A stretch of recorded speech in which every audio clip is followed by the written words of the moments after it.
Um, so I welcome you all to the second webinar in the series Idea of a University, and I invite Shomajit Bhattacharya to conduct this meeting. He's coordinator for our seminar group. Shomajit. Okay, thank you, Abha. We are indeed honored to have such a eminent panel here, and we are continuing with our series on idea of a university, particularly after these attacks that we are repeatedly having on our syllabus, curricula, and generally the milieu in the country. So this series, this talk is, the panel is on defending the historian's craft from an invented past. We have Professor Irfan Habib, Dr. Pankaj, and Professor Aditya Mukherjee with us, who will be speaking. I will introduce the speakers one by one. I mean, first Professor Habib, and then as and when they speak. I think in this audience, almost arrogant on my part to even try and introduce Professor Habib. He is one iconic figure of Indian history and a public intellectual whose writings have made major departures from traditional Indian historiography and have influenced generations of social scientists, researchers, students, and the public at large. He is the Professor Emeritus at the moment at Aligarh Muslim University, where he has taught lifelong, almost for 40 years. He did his DPhil from Oxford in 1958 on the agrarian system of Mughal India, which became his celebrated book later. And this was based on a huge corpus of new data written from a Marxist angle and looking at particularly economic dimension of Mughal India, which was not researched earlier. And this work, which emphasized class dimensions, peasant exploitation, completely was a landmark in the medieval, what was known as medieval history at that time. Similarly, his work on the possibilities of capitalist development, often misunderstood article, but a very, very important work, was another very crucial contribution. His work includes the Essays in Indian History Towards a Marxist Perception, Medieval India, the study of a civilization, Economic History of Medieval India, 1200 to 1500. And he co-edited a number of very important things, publications, Cambridge Economic History of India, Volume 1, the UNESCO History of Civilizations of Central Asia, Volume 5, and UNESCO History of Humanity, Volume 4 and 5. And he was also the general editor of the People's History of India series and has authored 7 of the volumes independently. Now, he got numerous awards and recognitions. The Watermull Prize of American History Association in 1982. He was elected the Fellow of British Royal Historical Society in 1997. He was the chairperson of the Council of Historical Research during 1986 to 90, and also the president of Indian History Congress in 1981. In 2005, he was also given the Padma Bhushan. But all these actually don't really cover what he is. To me, he is definitely what we call an organic intellectual. He is not just a public intellectual, an organic intellectual. He's worked with trade union, with labor. His focus has constantly been on working people and against fundamentalisms of all kind. And we know he has been at the forefront of struggle of defending history and correct method in history and against communalization of history. So we are indeed extremely honored to have you here, sir. And we look forward to hear you. And I'll not stand between you and all the people who've joined here to listen to you. How much time do I have? I think half an hour.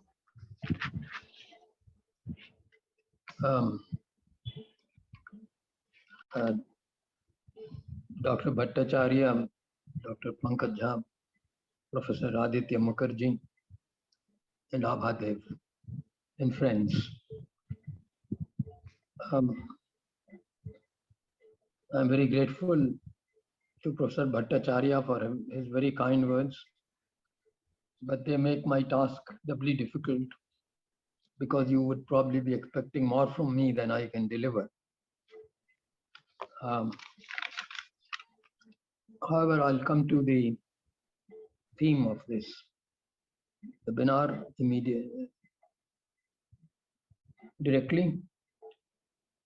I would first like to begin by saying that what we call history is really akin to memory of an individual.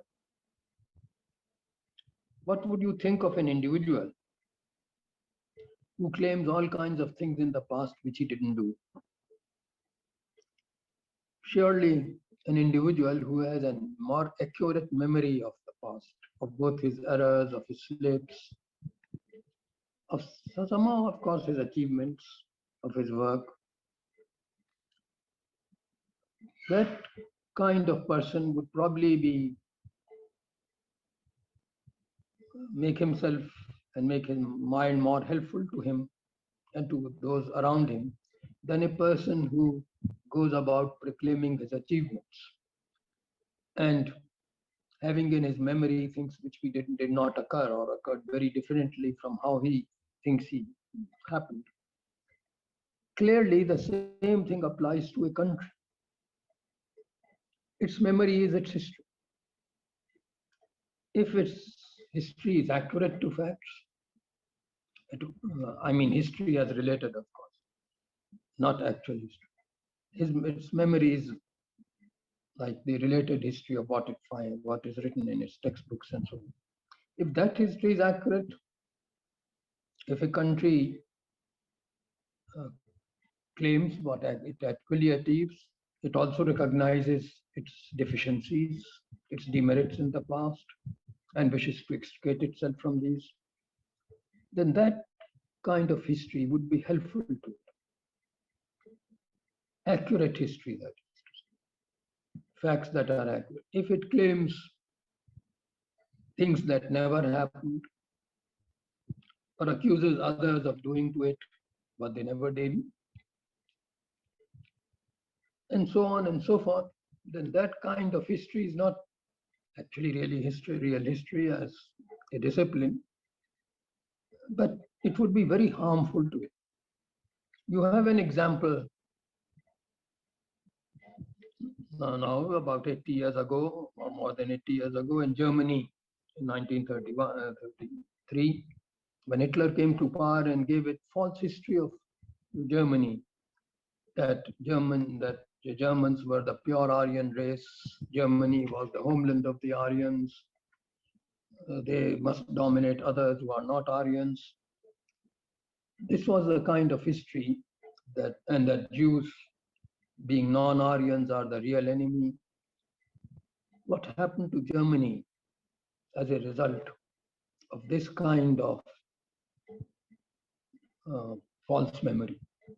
We know all know what harm was done to other people and to Germans themselves as a result of Nazis. So that's a thing. It should be a lesson to all of us.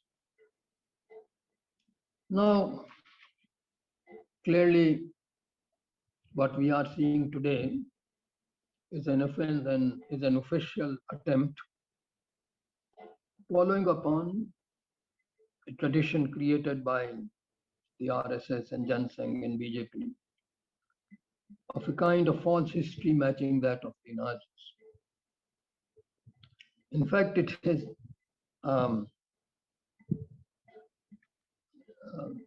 interesting that they should be on the same plane as the Nazis as far as the Aryans are concerned. In the UGC prescribed syllabus,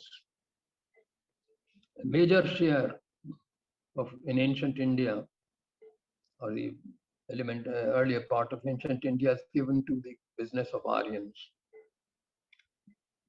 It uses such terms as the Aryan homeland, myth of Aryan invasion, as if being Aryan is something to be proud of.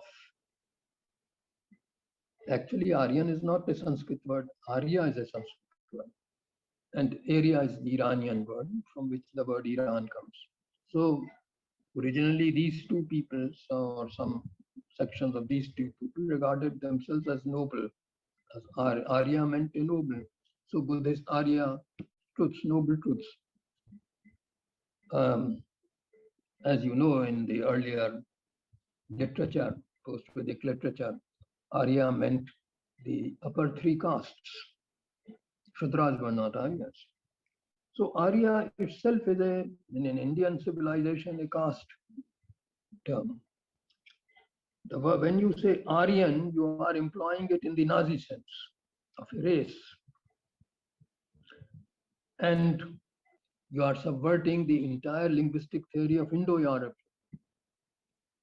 The Aryas of India and Iran were simply a part of the Indo-European community. They spoke languages which belong to the Indo-European family.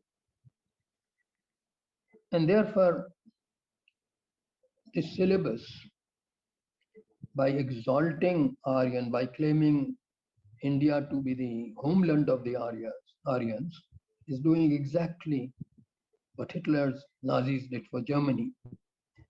And with the same falsehood. There's no proof that first of all the original Indians were Aryans. You know, humankind came out of Africa, which is of course missed in the syllabus. They would not like an African origin for the human race, including Indians. And so a purely racial theory is being imposed on Indian history. And then the insistence that the Indus civilization was Aryan. We are told again and again by BJP and RSS and the people that they want a united India and there should be no regionalism or identity politics. But the entire Aryan theory is mere identity politics. The anxiety to turn the Indus civilization into Saraswati Sindhu civilization, or still better, Saraswati civilization is entirely directed towards against the Dravidian group of languages, against Proto-Dravidian, because that's the only other alternative for the Indus civilization. Association of the Indus civilization, it has to be with either Aryans or Dravidians. And of course, it has been noticed that two pictographs in the Indus characters, one the fish sign and the other the arrow sign, very strongly suggests Proto-Dravidian associations. I'm not going into that debate, but there is certainly no room in either the chronology of the Indus civilization or in the characters of the Indus characters for the claim that they were post-Vedic or Vedic. There is no such relationship. The whole religion of the Indus civilization is zoomorphic and nothing to do with the Vedic gods and goddesses. But actually, to shift the whole discussion from the nature of the Indus civilization, for its economy, for its urban life, and so on, to its racial elements is so illiterate that one can't actually really bring one to debate with the so-called Aryanists. Similarly, when you come to other parts of ancient India, there's in their syllabus, there's no reference to the caste system, as if the mass of the Indian people don't matter. The Chandalas and so on didn't matter. The Shudras did not matter. As if I remember properly, Professor Ramcharan Sharma was criticized again and again for devoting a whole book to Shudras in ancient India. It is this kind of total concentration on the rulers on the nobility, on the Arya, so to say, in the syllabus, that is actually um, that actually tells us less about history, of course, but more about the mentality of the draftsman of the new syllabus. Almost nothing is said about the caste system until you come to medieval India, as if the caste system originated in medieval India, owing perhaps to the Muslim presence. This is the kind of illiteracy that is being promoted by the new reconstruction of history. There's nothing about agrarian history, there's nothing about commerce in the whole syllabus, ancient India or medieval India, nothing about how ordinary people lived. They are excluded from history. The history is only of dynasties and rulers and priests. When you come to medieval India, of course, everything suggestive of composite culture is totally missing from the syllabus. These Muslims who are the enemies, now we never hear of Arya rule or Kshatriya rule in ancient India, but now we suddenly come to Rajputs versus Muslims. There's a whole part in syllabus dedicated to the origin of the Rajputs.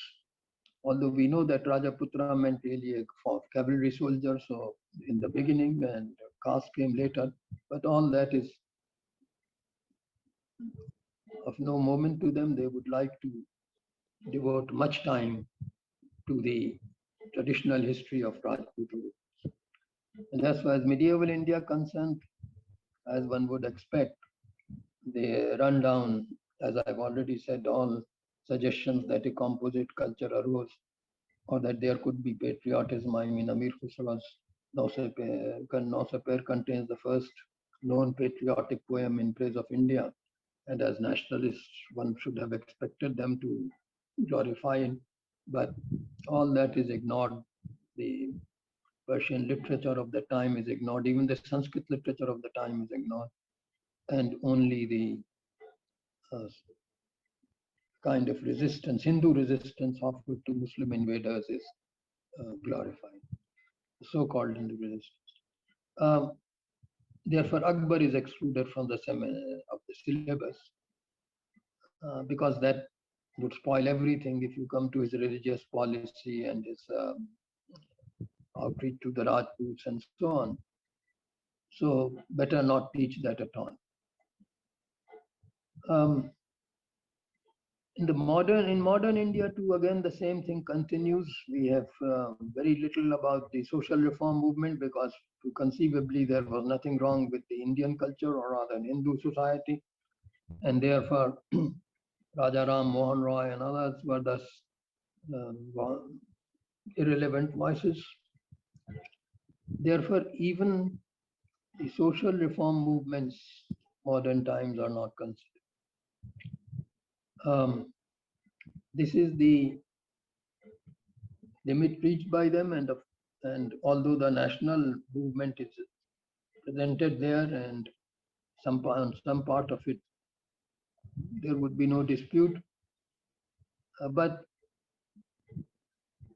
many other things are just simply missed out in the syllabus. For instance, the 1947-48 slaughter, which is an enormously serious event, not only from the point of Indian history, but world history, one of the greatest slaughters after Second World War, mass slaughters, mass rapes, and so on both sides of the frontier in India and Pakistan. That is not given any space. And we know why it is not given any space, because then the guilty would have to be identified. Therefore,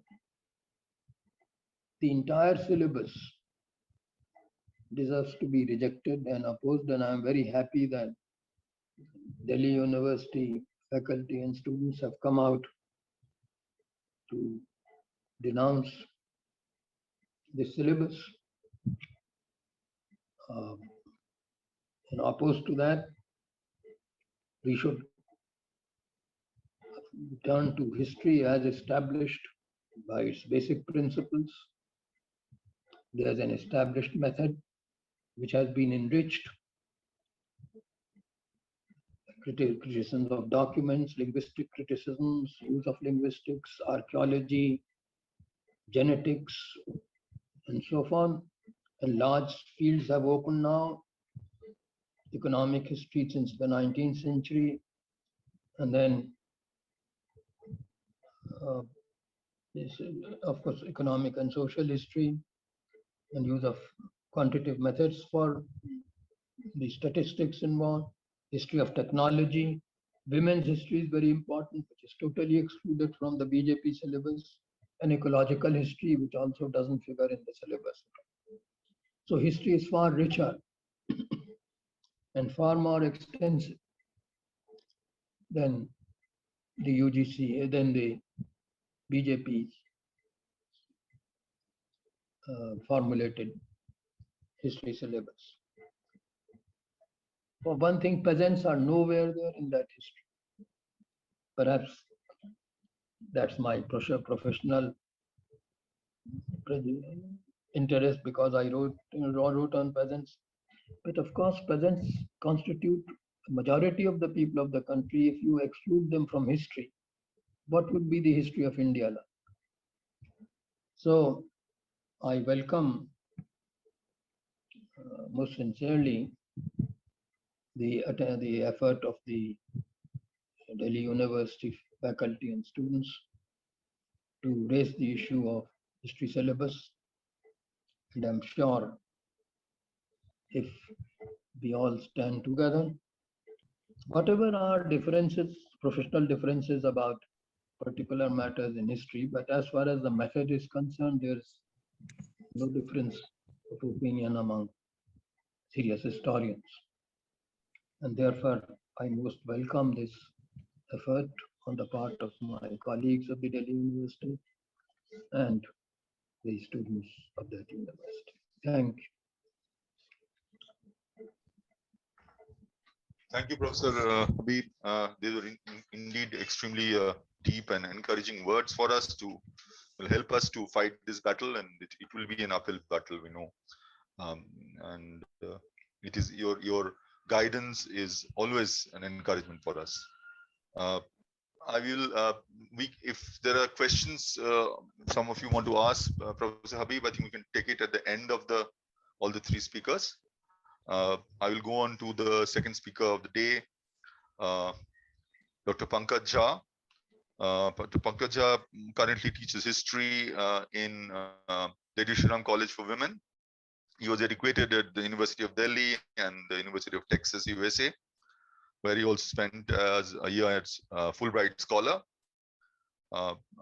He has published many papers in English and Hindi in national and international journals, and has worked in various language sources: Persian, Sanskrit, Hindi, Maithili, and even Upper Brahmsha. His book entitled A Political History of Literature was published by OUP 2 years ago. He's also the managing editor of the peer-reviewed international journal, Indian Economic and Social History Review. Pankaj, welcome. But I am really honored to be here with speaking alongside stalwarts like Professor Habib and Professor Mukherjee, and I'm humbled by the occasion. I will try my best to honestly share my ideas on the issue before us today. Something that I guess concerns not just historians, students of history, intellectuals, or citizens, but everyone who bothers for education in general. And for that reason, I'm going to share my thoughts primarily not so much about the problems of the new kind of historiography that is being forced down upon us, which is a serious issue in itself, as Professor Habib rightly tried to delineate. with some very good, interesting examples. I'm going to focus more on the fact that what is being done to us, what is being done to the academia and to the discipline of history is actually not bad history, not wrong history, but non-history, something which does not qualify as history.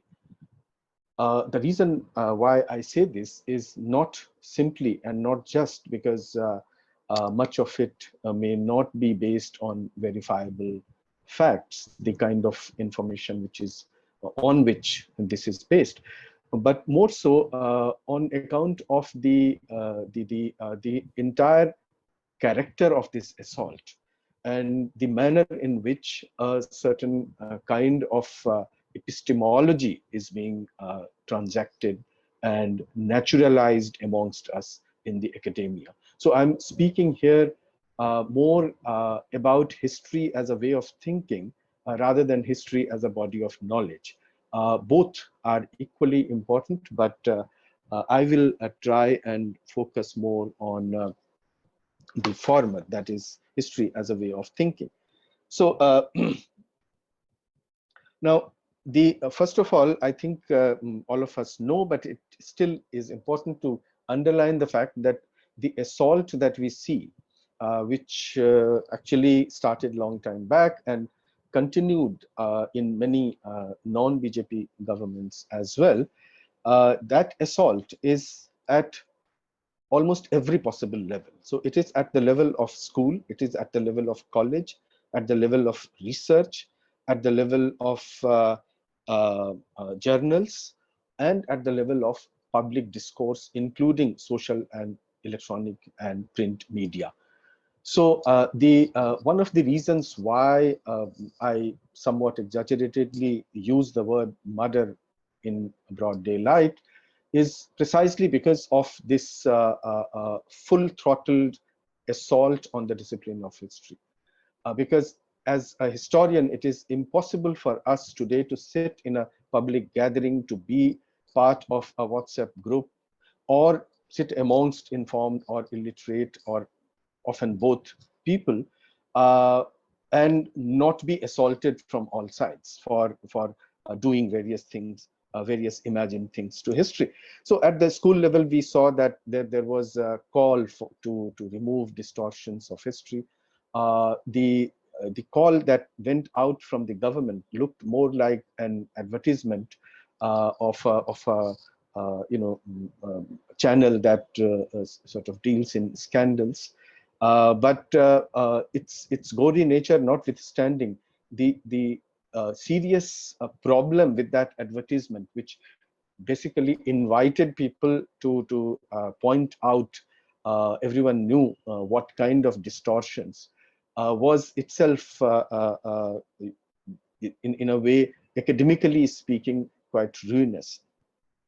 And we have also seen that a particular document which listed out the problems of NCERT textbooks and which listed out the merits of Gujarat textbooks alongside the problems of Kerala textbooks was sponsored and produced by an organization which is patronized precisely by the person who heads the Standing Committee on Education.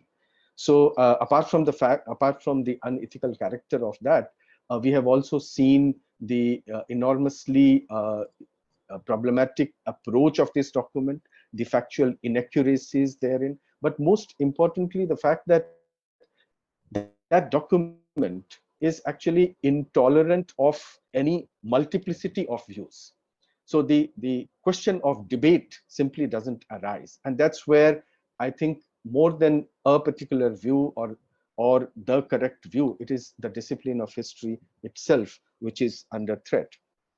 Now, at the college level, we have already seen, and Professor Habib very eloquently pointed out the huge number of issues. I would focus on a few. The syllabus that UGC has actually put up on its website for apparently for feedback the biggest problem that with that syllabus is the fact that we don't know who made it. This must be a unique document in the history of academia, where the names of the syllabus makers is confidential, and hence the individuals who made it cannot be held accountable for it. So you can't approach anyone. Now, secondly, this document starts with a theme which is actually by itself, unlike many of my colleagues, I think is not a bad theme at all. The idea of Bharat, because of the way it is worded, the idea of Bharat. However, the moment you get into the details, you realize that what the makers of the syllabi are interested in is not actually the debates around the idea of Bharat, but the essentiality of it, for which there might not be any actual evidence. So we don't really know whether the word meant the same thing when Vishnu Puran uses it, and whether it can be used interchangeably with the other similar terms like Aryavart or Jambudvip, used by various other ancient thinkers and scripture writers. The fact that, as Professor Habib rightly pointed out, terms like Aryavart, for example, can at best be seen as georacial entities, or terms like Bharatvarsh, for example, with its indeterminate geography, with its indeterminate cultural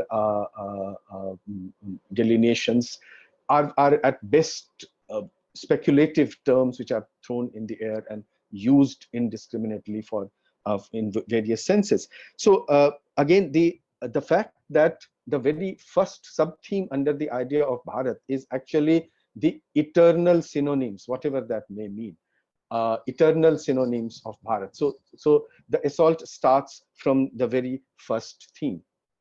As we move on, one of the bigger issues is that of periodization. So the periodization that was still, in some senses, the fact that we came up with the idea of early medieval and then early India, and we tried to sort of straddle various periods and look at them as not watertight compartments and so on. Even though that process itself was still historiographically incomplete, we are now back to a time when the period before 1200 is being called pre-medieval. So that's a very interesting term. Again, pre-medieval, we don't know what it means because there is no gloss. Now, what is most problematic about all of this is the fact that ultimately, as college teachers, we know that all themes are actually interpreted by the bibliography. What exactly we will teach in a particular theme is largely delimited by the kind of books and research papers that we refer to in the classroom. Now, the trouble here is the fact that all the books that are, almost all the books that are listed in the bibliographies, in the suggested readings, are books which are in the nature of a survey. So even older classics like Jadunath Sarkar, which are mentioned there, the books that of Jadunath Sarkar or R.C. Majumdar, which are listed there, not to talk of a large number of non-historians, cultural enthusiasts, and people who simply wrote about past, knowing nothing about history. Even if we ignore all of them, even the professional historians' works are actually those which start from time immemorial and come down to medieval or modern times. So they are mostly in the nature of survey, which basically give you information, but do not allow you or invite you to think about what is going on, or to debate or entertain the possibility of multiplicity of views. So that's why the broad stroke themes are so important for the syllabus makers at the as far as the UGC syllabus is concerned. So that's why you will have history of Sufism, history of Bhakti, but you won't have the ways in which, say, the authority of a Sufi sheikh is constructed or articulated. Similarly, in the name of political history, you have the waxing and waning of dynastic fortunes all through the medieval India, whether it is individuals like Rana Pratap or dynasties like the Mughal state. Primarily, what you have is the rise and the fall, the battles, the territorial expansions, and so on. So, in the name of political history, we are supposed to read and teach basically the rise and fall of ruling dynasties. In the name of cultural history, we are supposed to take a survey of Sufism and Bhakti movement. And so you have a theme like Bhakti movement, but not the rise of or the thoughts of monotheistic movements in, say, 15th or 16th centuries. So the time-wedded idea of a theme and the fact that human agencies, popular agencies, popular interventions can change or bring about change or can intervene meaningfully in the course of history is entirely ruled out.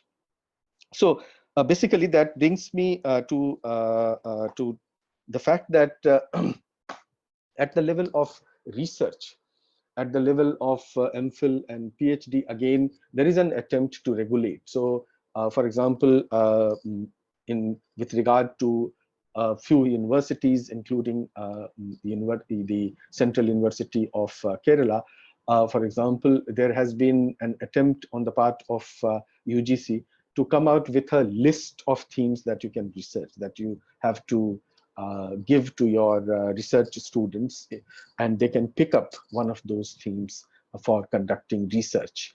Similarly, many of you might be aware of the fact that last year in the month of September, a committee was constituted by the government of India, consisting of 15 upper caste old men, to find out the origins of Indian culture, whatever that might be. So the very idea, the very idea of history as a dynamic discipline, as a discipline that allows for multiplicity of views, as a discipline that is the prerequisite for which is the fact that it has to be based on verifiable pieces of information. The idea that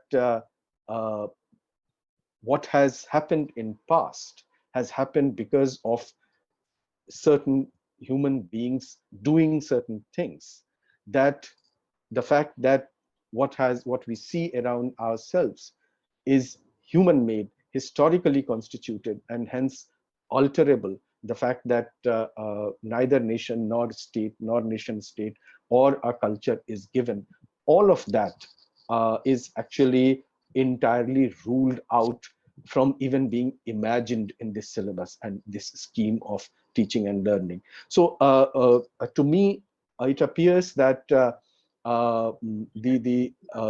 manner in which the interventions are constituted at the level of the interventions are taking place at the level of both the government and the UGC as well as the IT cell are meant to completely suffocate the discipline of history, of its dynamism, of its ability to galvanize people into thinking about their own society around themselves. And I think one of the reasons why this government, probably all governments with hunger for more and more power and with a hunger for attaining complete ideological hegemonization of society, history is one big block in their way, and that might be the reason. That might be the reason why they are targeting history.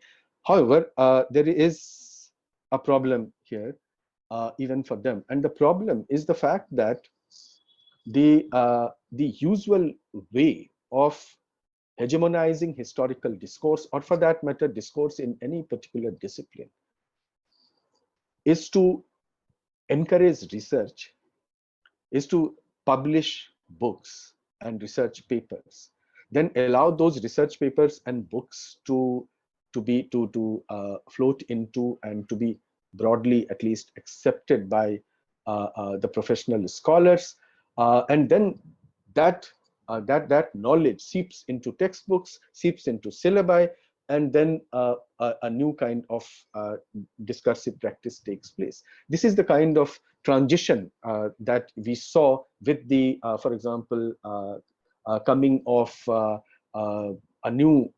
host of new scholars like Professor Habib himself, Professor Satish Chandra, Professor R. Sharma in the 1960s. That was the process through which a new way of thinking about history was instituted.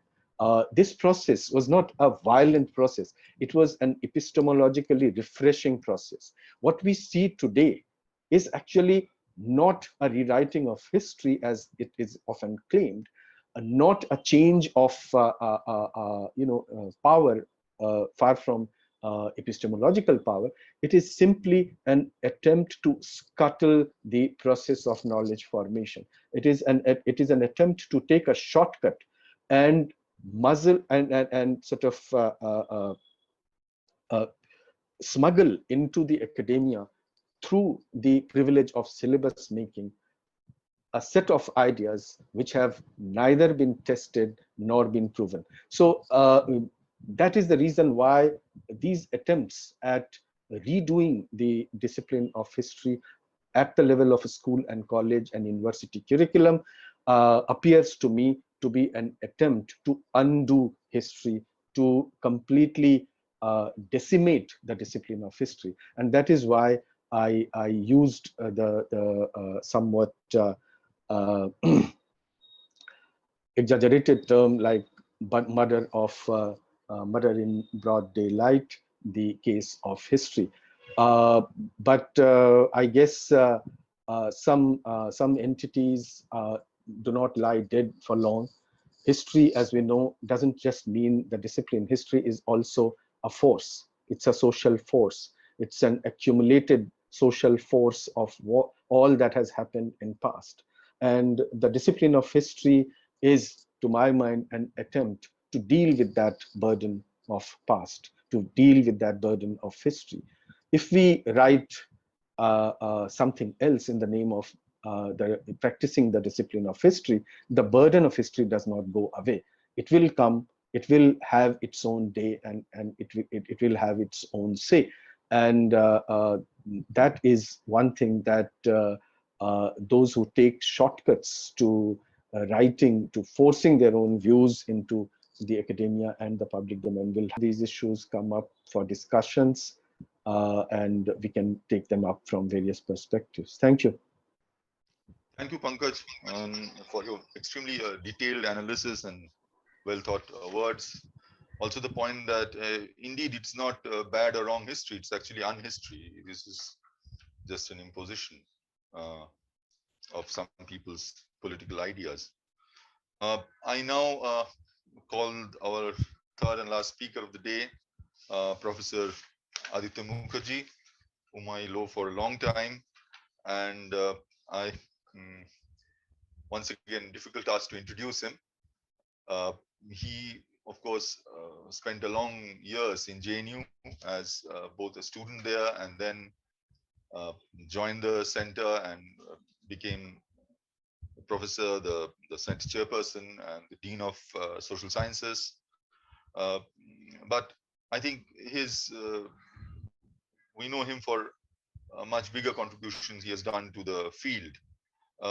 He has, in fact, not only here, internationally, he has been honored in a number of places through fellowships and through as visiting scholars in Duke University, USA, in the University of Tokyo, in also Japan Foundation Fellowship he had got. Then he was in Lancaster University, once again a visiting fellow, in the Nantes in France, in the Institute of Advanced Studies, also in Sao Paulo, Brazil, once again, Institute of Advanced Studies visiting fellow, and also in the University of Rome, Italy. He was also the president of Indian History Congress in 2007 and a member of ICHR. So these were officially what he held.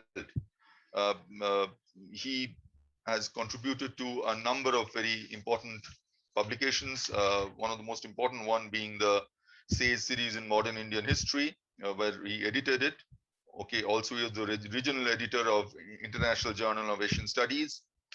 And his own work includes India's struggle for independence, India since independence, another one by Penguin, imperialism, nationalism, and the making of the Indian capitalist class, the history of new NCERT textbook, a report, which we did, RSS school text and the murder of Mahatma Gandhi, the Hindu Kamal project. This is published by Sage, and the centenary history of Indian National Congress. So, and a number of very other important publications, articles on imperialism and capitalism, and on Nehru's legacy, how colonial India made modern Britain, all these things.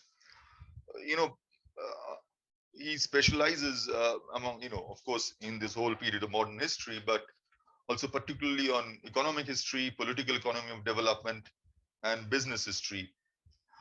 And these are economic history nowadays have become quite a rare field.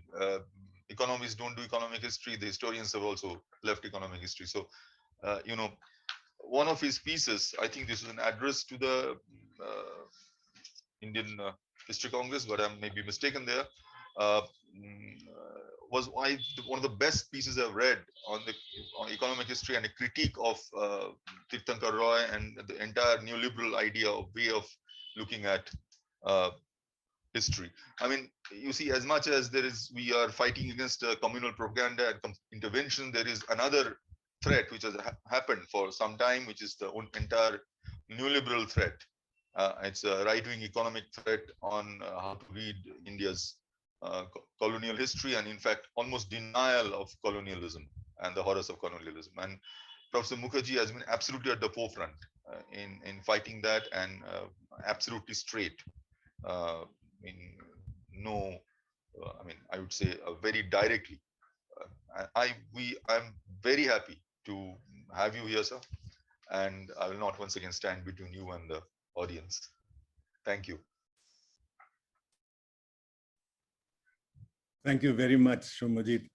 That was very generous introduction indeed. Thank you. But then, as you said in the very beginning, we've been good friends, so it probably comes out of that. I would really like to thank the DTF, Professor Irfan Habib, Professor Samajit Bhattacharya, for giving me this opportunity to share some views in these extremely dark times that we are all living in.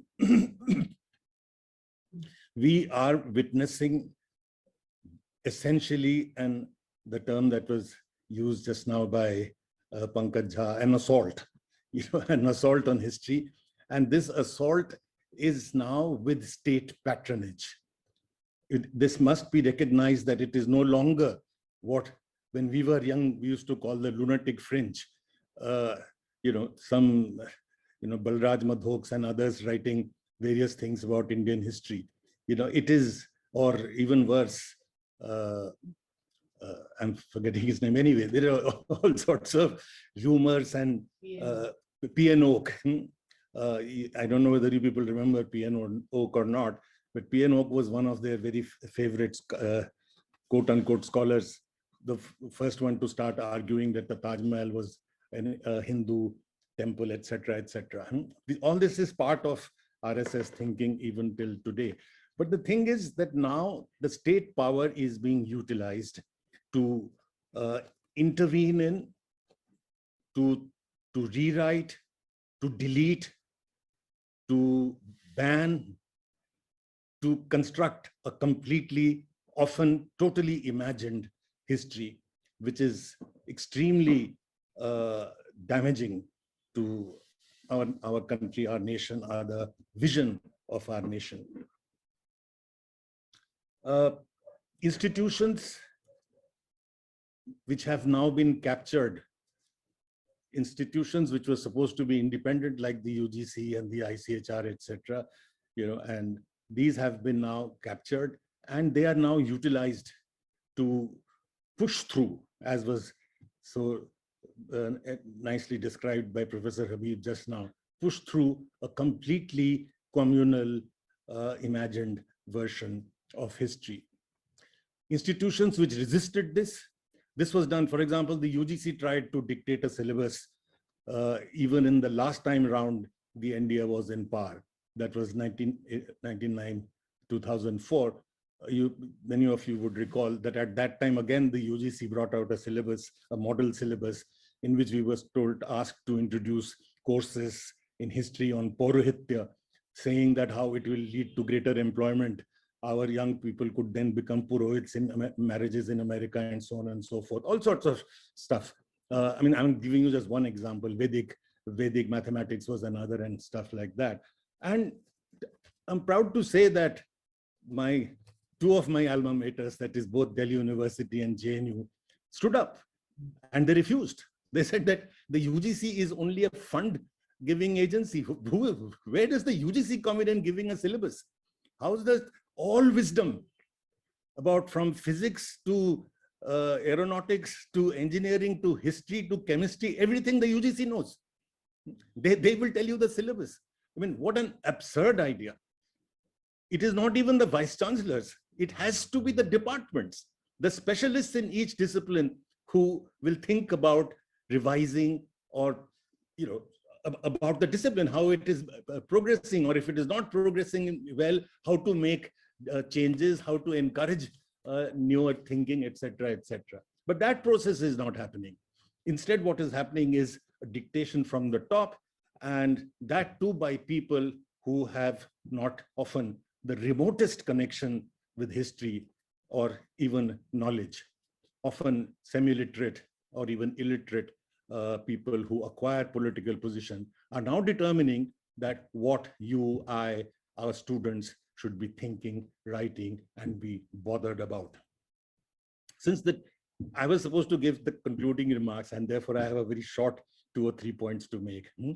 The discussion is on the historian's craft, defending the historian's craft from an invented past. That is the topic that is given. And let me just say that critical to the historian's craft is a scientific method.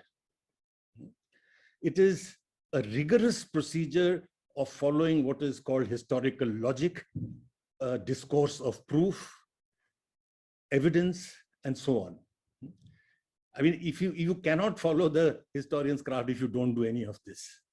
Number two, history as a discipline must, by definition, be multidisciplinary. It cannot be monochromatic, because it is trying to explain society, and society, by its own logic, cannot be monochromatic. It is something that social evolution is a function of economics, politics, culture, psychology, climate, environment, technology, everything.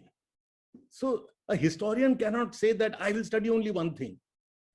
The more disciplines that you can garner to try and understanding a particular aspect or a particular reality, the better the history that you write. Now that is what is the challenge before the historian.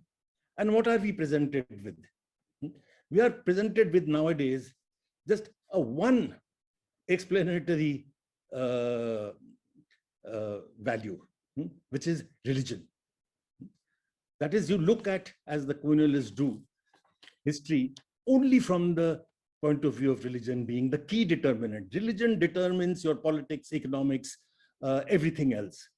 Religion determines your quote-unquote nationhood, etc., etc. Now, this is essentially the ideology of communalism. that religion overdetermines every other identity. Now, that is not the reality. The reality is indeed quite the opposite. People have multiple identities, and religion is one of those identities. And in the historical past, quite often, religion has been a minor identity compared to many other identities, sometimes major, sometimes minor, but it is a question of something that you analyze. You do not take it for granted that religion is the dominant, the only identity around which history has happened. Now, the communalists, I'm sort of summarizing their position. It is much worse than what I'm saying. Brackets all of this into this just one dominant identity of religion. And when they do so, they borrow from their colonial masters. This is the point that did not get made today, and I would like to therefore emphasize this, that the umbilical cord tie between colonialism and communalism must be emphasized and re-emphasized. We should not allow ourselves to forget this aspect, especially since communalism today masquerades as nationalism. The fact that it is a product of, both ideologically and politically, the colonial framework, and that today it, in fact, functions hand in glove with the neocolonial framework, neoliberal neocolonial framework, anybody can see this, is something that must be underlined. However much they may mouth the slogans of nationalism, what they're doing is exactly the opposite. And that is what I would like to briefly enumerate to you, how they do that. For the communalists, the enemy was not the British. The enemy was the other community. The British were to be allied with, as they did. They formed governments with them, with each other, as well as with colonial support, right through the colonial rule. And the chief enemy was, in fact, the nationalists. And that continues to be. The attack on Indian nationalism continues till today. Who's responsible for partition? Ask your tallest leader today, and he'll tell you, obviously, the Congress, Nehru and Gandhi. So the partition of the country hasn't happened because of communalism or because of the two-nation theory of Savarkar and Jinnah. It hasn't happened because the British needed it, and so on and so forth. So what I want to highlight is that the perpetuation of a colonial mode of thinking that the communal historians are bringing in. And this starts from a long time ago. The early 19th century view of the British, brought in by James Mill, of Hindu rule, Muslim rule, and then not Christian, but British rule, underlines this colonial notion that the Indian people was somehow the barbaric, the pre-modern, almost monkey-like child people of in India, but different from the Western people. They could only be mobilized around primordial identities of religion and caste. That is what was the important thing in their lives. They could not be mobilized around nation, class, and other identities. Therefore, you can talk of British rule. You don't talk of Christian rule. But as far as the Indians were concerned, they had this Hindu rule and then the Muslim rule. We see basically a paradigm that the communalists picked up. The British created this ideology. It emerged out of the necessity, the communal ideology, I would like to emphasize, emerged out of the necessity of colonialism at a particular stage of history. In the late 19th century, the second half, the last quarter of the 19th century, communalism as an ideology did not exist from the time religious communities existed. What the communalists will tell you that, for thousands of years, Hindus and Muslims have fought with each other. That is not a fact. I mean, there could not be a greater sort of lie than this. Communalism, as we understand today, is a very modern, very recent ideology, which emerges in the late 19th century out of the British need to stay on. The early 19th century view, the big view of the British was that we are here to, as they said, the white man's burden, to civilize, to modernize, and even to slowly train them into self-government. And the day of departure will be the day of rejoice. I mean, even that kind of language was used in the early 19th century when Britain was the only industrialized country in the world. They were already on top of the global economic high table. By the late 19th century, the situation has completely changed. There is now a scramble for colonies. Britain's need to hang on to India has increased manifold because it has been thrown out of the markets of Europe, America, etc. And it has a huge balance of payment deficit with the world, and it needs Indian resources to balance that. And as at that time was being said for example, by Richard Temple, the governor of Bombay, that Britain has invested capital in India, I'm now saying it from memory, on the belief that British rule in India will be permanent. So the notion of permanent rule over India is now being brought in. Now, how do you make British rule permanent now? What is the ideological basis on which British rule is to continue? Earlier, it was that we are modernizing, we are changing, we are bringing in modernity, an idea which pervaded to a very large extent. The ideological basis was that. But this ideological basis was thrown to the skies by the intense intellectual effort of the early nationalists. People like Dadabhai Naoroji, R.C. Dutt, etc. I mean, they were able to sort of tear it to pieces and demonstrate that colonialism was not the route to modernization, but in fact, the overthrow of colonialism was. All right. So this ideological basis would not any longer work. The new basis that emerged for permanence of British rule was, simultaneously with the rise of nationalism in India, was that we are necessary here to keep peace among a divided people. We are here to protect the minorities. If we go away, the majority Hindus will kill the Muslims. The Brahmins will do the same to the Dalits, and so on and so forth. That it is the caste and religious divisions in this country which makes it impossible for them to stay on their own, that British rule must continue. In other words, the raison d'etre, the ideological defense of colonialism from the late 19th century, and not only in India, this increasingly becomes a global phenomenon. Till today, in most parts of the world, you will find imperialism penetrates with the argument that we are here to protect one community from the other. If we are not there to, let's say, protect the Serbs, then the Croats will eat them up, and so on and so forth. And in the end, the nation itself disappears, as they are supposed to be protecting parts of the nation. So imperialism has, develops this ideological basis over time.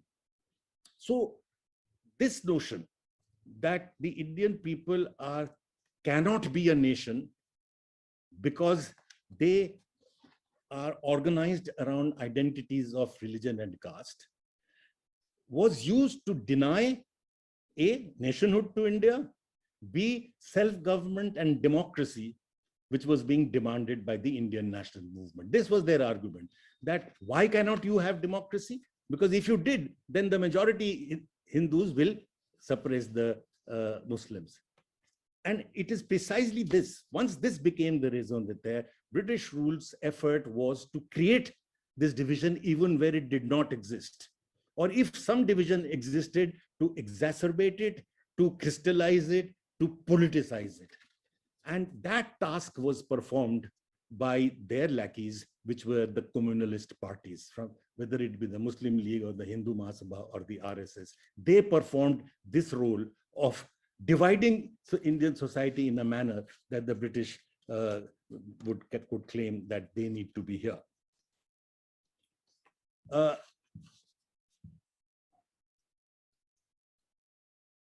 second,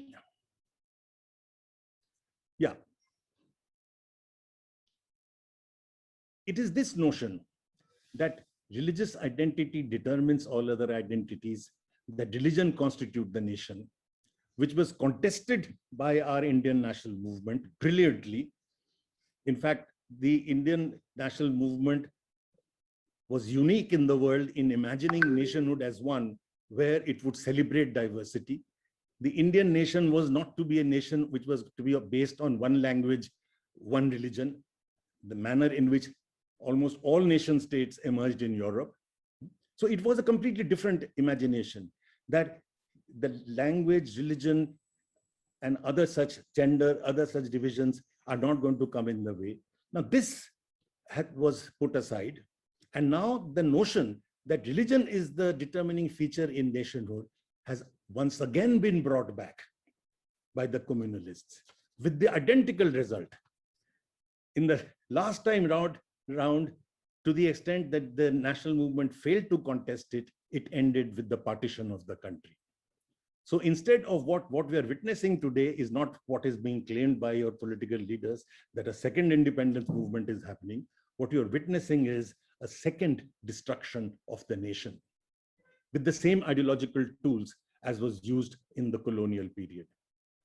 That is, precisely by defining your nation on the basis of religion, you are defining out the nation altogether. You are breaking up the nation. And this is something we must recognize. The second brief point I would like to make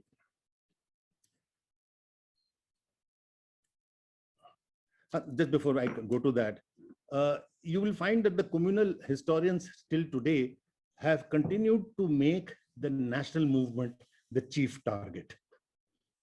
It is, almost everything is wrong with the national movement. Firstly, the nationalists only fought amongst each other. Gandhi fought Nehru, Nehru fought Patel, Patel fought Subhash fought Gandhi, then Bhagat Singh was opposed to Gandhi, and so on and so forth. Everybody was fighting against each other. They were not fighting the British, and they ridiculed the national movement using basically the colonial tools of analysis. Now this is gone on and is being done again with official state sanction. If you have seen the advertisements of the ICHR, the Indian Council of Historical Research, for celebrating the India's independence, big event. In that, they've put up a poster of our national movement leaders, out of which Nehru has been dropped. And in Nehru's place, Savarkar has been put in. Now, that is what is happening to your national movement. Somebody who spent 9 years in jail, about 30 years of his life, he spends fighting the British from about 1915 till 47, doesn't even figure among the icons of our nationalism, but a person who begs forgiveness, who in the most obsequious terms begs forgiveness for the British, calling them, saying that I'm like your prodigal son, please forgive me, I'll never do it again, kind of thing.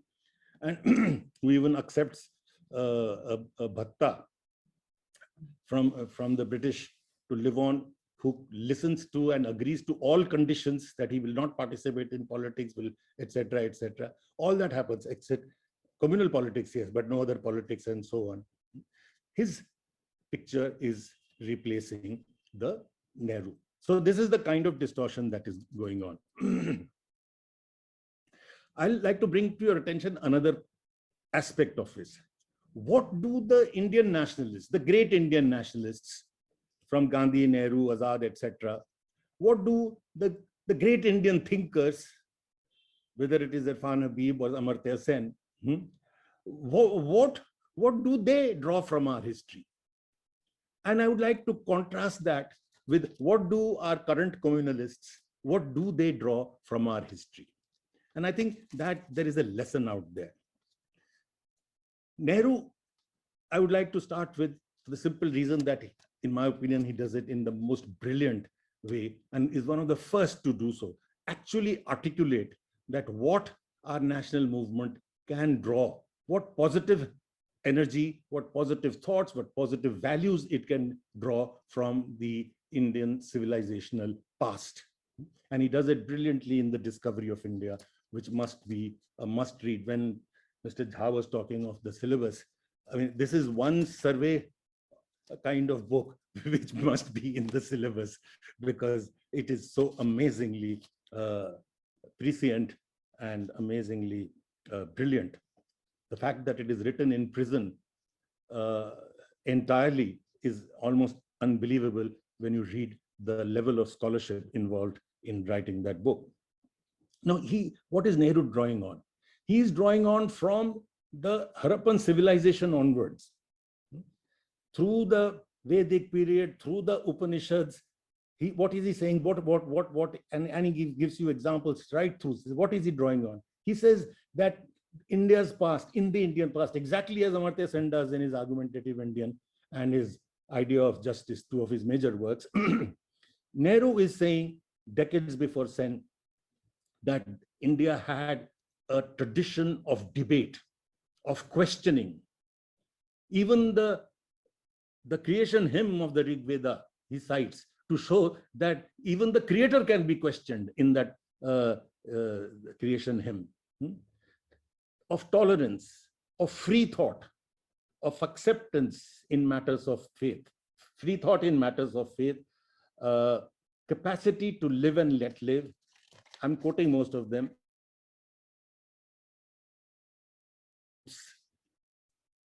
This is what he's drawing from that. He's drawing from the Buddha, the notion that there are 1,000 truths. There is no one truth, and so on. He says the Indian civilization, since the Harappan civilization, witnessed large number of invasions or influences from Central Asia, Iran, Greeks, Parthians, Bactrians, Huns, the pre-Islamic Turks, the early Christians, the Jews, the Zoroastrians, and he goes on, and later the Muslims. Then he says they came, they made a difference and were absorbed.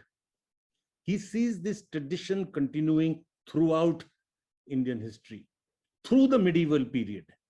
And he cites Kabir, Guru Nanak, Amir Khusro, Akbar, who has now been, as we have been told, has now been removed from our history, Alauddin Khilji, etc., etc. So he sees this tradition of tolerance, of mutual understanding, of etc., and of the intermixing of cultures and the emergence of a complex cosmopolitan culture in music, in language, and several other spheres. And he gives this brilliant example of Amir Khusro, who Professor Habib has written so much about.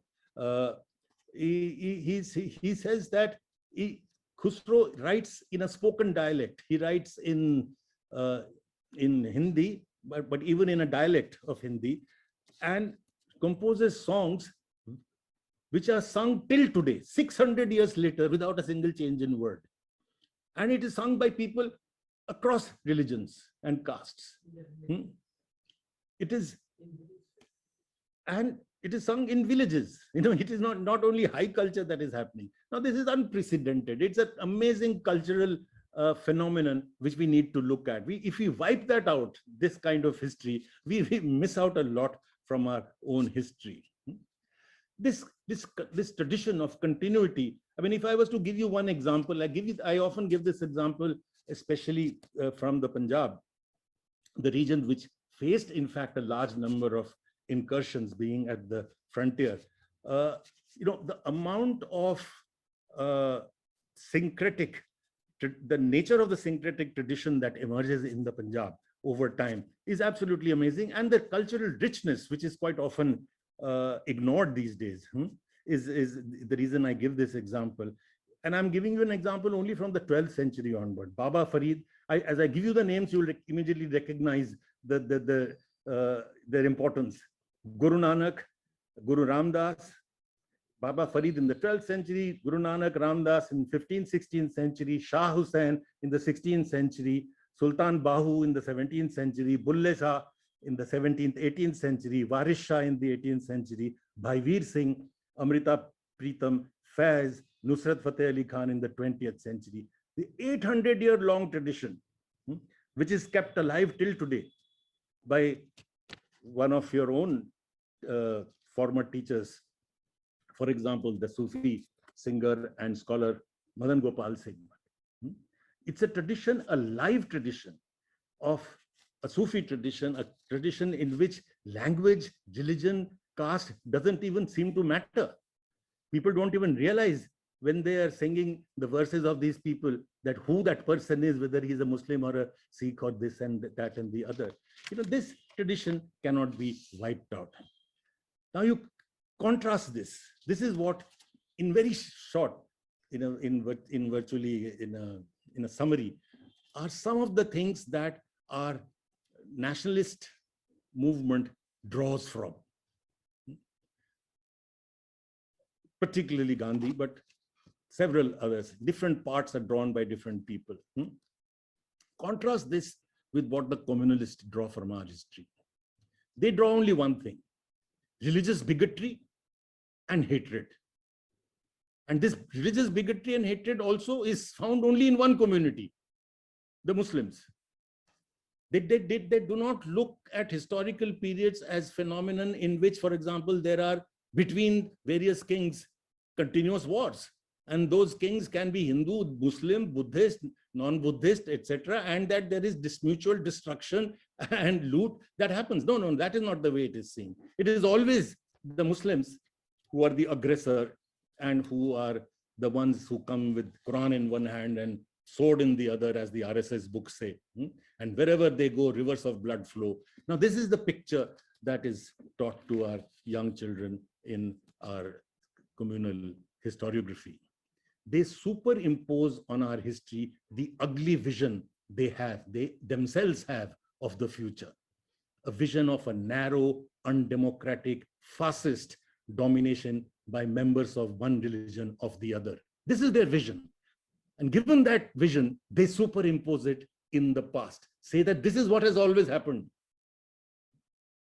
They forget that decades before the birth of the communal ideology, few decades before, the big event of the 1857 mutiny occurs.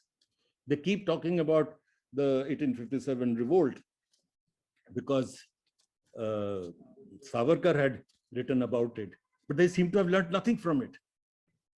The amazing Hindu-Muslim unity, the fact that these thousands of Brahmin soldiers, Hindu soldiers included Brahmins, should all get together and want to restore rule to Bahadur Shah Zafar. They wanted the restoration of the Mughal empire.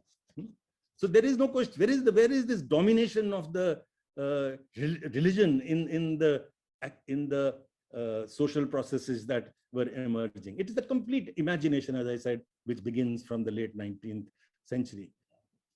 Using Gandhiji's description of Catherine Mayo's book, which he called a drain inspector's report, I would say that if you look for muck and filth, that is what you will find.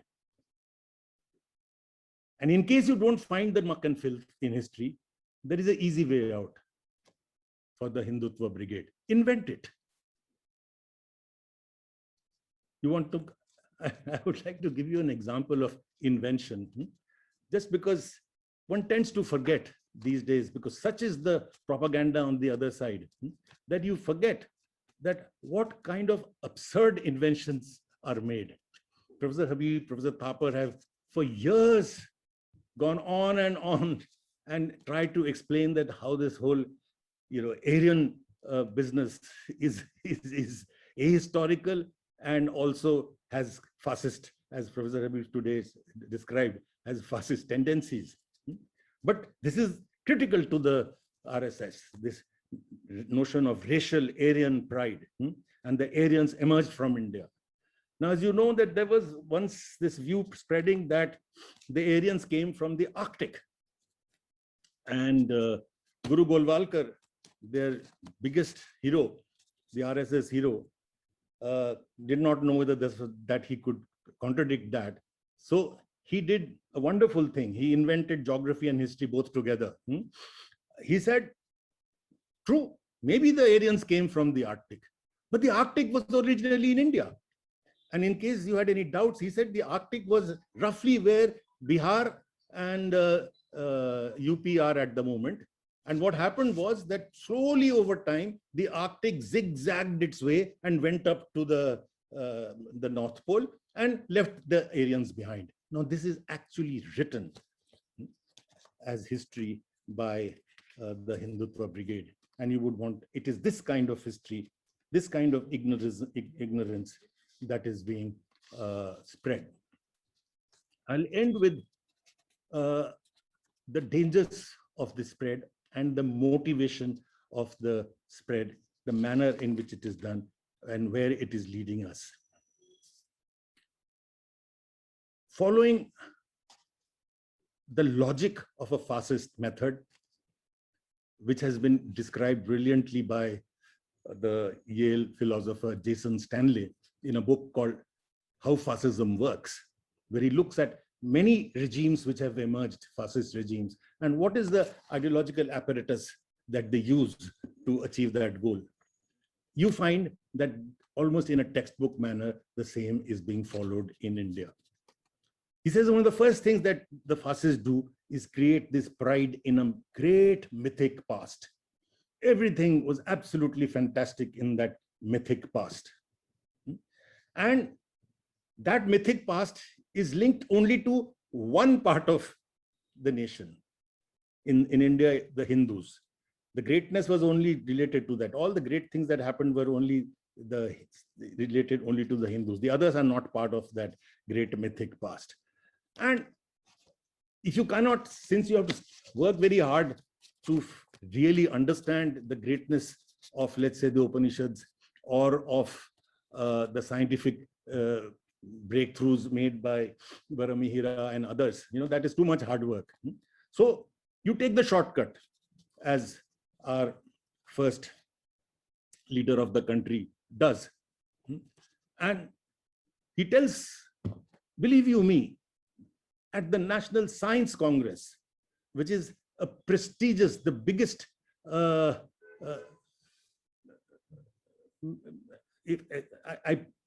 may be wrong on this, whether he does it at the Science Congress or at a hospital, but either way, it is pretty bad.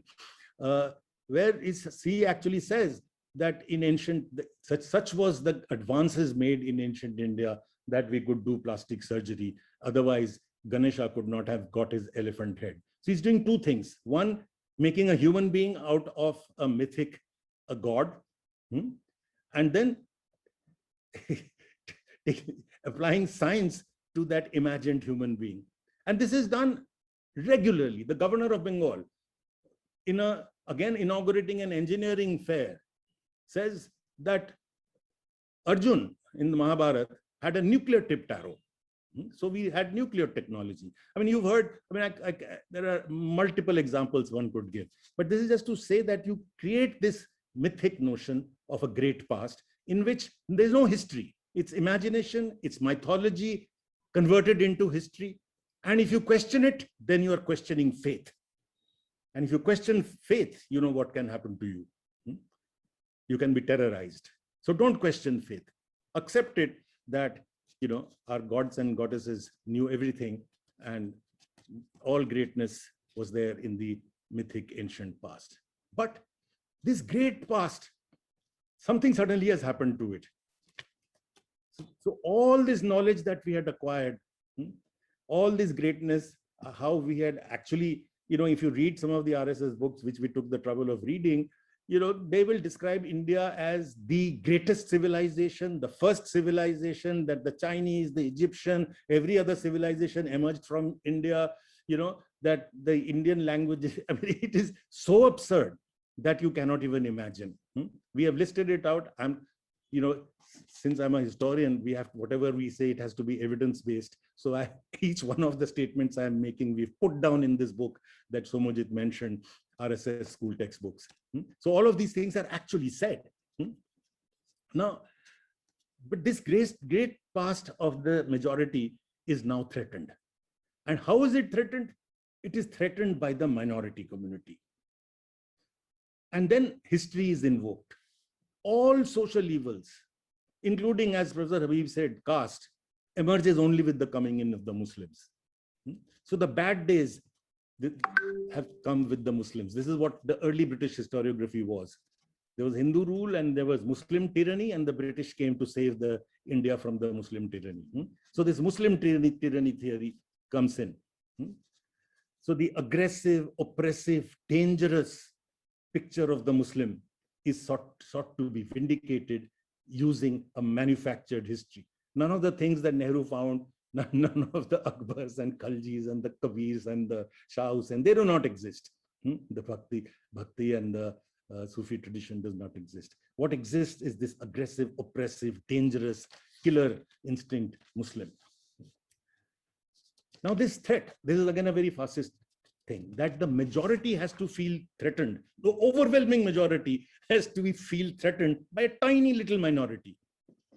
The Jews in the case of the Germans and the Muslims in the Indian case.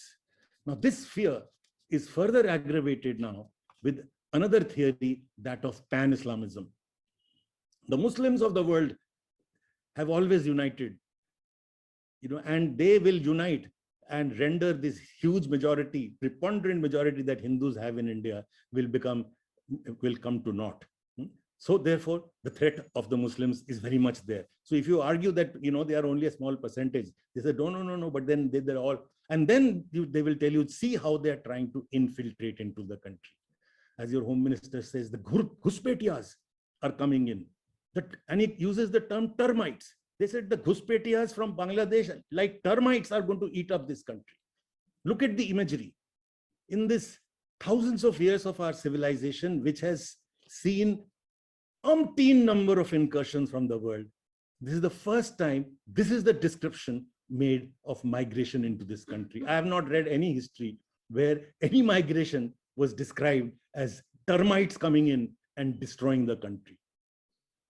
So there is this element that has come in. The other element of fear of the minority is this obscene theory that you must have all heard this 5 se 25 and 4 se 40, that the Muslims multiply like rabbits. Some political leaders even use the word pillas. They multiply like that, and as a deliberate strategy, so that they will soon become a majority in the country. At the popular level, this is so widely believed that the Muslims are multiplying so rapidly that very soon they will become the majority. Complete lie.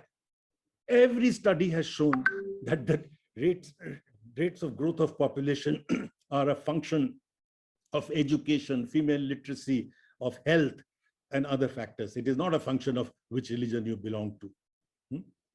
The brilliant recent study by the former election commissioner S.Y. Qureshi completely puts paid to this notion that Muslims are multiplying faster and so on and so forth. And yet this fear is created. And as you know, in UP, this bill is being brought in, the UP Population Control Bill, where families with large families shall be punished by the state for having large families. Poor people who tend to have large families will be punished further punished by not giving them rations.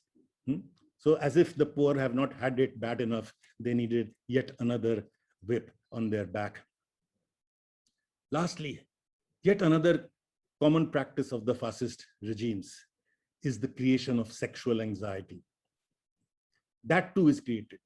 The Muslims are sexual beasts. If you look at the pamphlets from the days of the 1930s, that this had been a constant theme. And therefore you have to be careful. Your innocent young women would be victims of this Muslim aggression. And therefore laws, love jihad laws, one of the most absurd laws have now been brought into this country, not because there is a threat, but because you want to create this notion of a. So if you put this all together, what you find is that the values of the freedom struggle, the constitution, which is the distillate of those values, which is essentially that India shall be a democratic, secular, pro-poor republic of the Indian people, whoever lives in this country, its territory, it is not religion. Now, all these values are now being put at question.